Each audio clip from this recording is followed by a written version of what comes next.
তোমরা তো অনেকেই জানো আমি ভর্তা বাটা এসব খেতে ভীষণ পরিমাণে পছন্দ করি।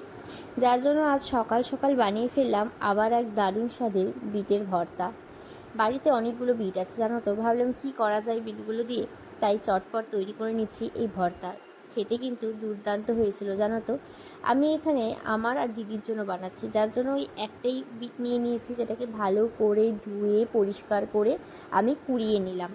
এবার কড়া বসিয়ে দিলাম, তার মধ্যে পরিমাণ মতন সর্ষের তেল দিয়ে দুটো শুকনো লঙ্কা ফোড়নে দিয়ে দিলাম, তার সাথে বেশ অনেকটা পরিমাণে থেতনো রসুন দিয়ে হালকা একটু যখন দেখবে মোটামুটি স্মেল বেরিয়ে আসছে, তখন অল্প একটু পরিমাণে কালো জিরে সম্বার দিয়ে দিবে তার সাথে।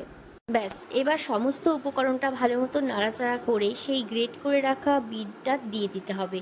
দিয়ে প্লেট ধোয়া জল দিয়ে তার মধ্যে পরিমাণ মতন লবণ আর অল্প পরিমাণে হলুদ গুঁড়ো দিয়ে ভালো মতন সময় ধরে নাড়াচাড়া করতে হবে। ছেড়ে দাও এবার 5 থেকে 7 মিনিটের জন্য, দেখবে জলটা একদম শুকিয়ে গেছে। তারপর নামিয়ে নিলেই কিন্তু তৈরি হয়ে যাবে আমাদের আজকের এই দারুণ স্বাদের বিটের ভর্তা। ওপর থেকে একটু লেবুর রস আর তার সাথে আরেকটু পরিমাণে কাঁচা সর্ষের তেল দিয়ে পরিবেশন করো, খেতে কিন্তু দুর্দান্ত হয়েছিল।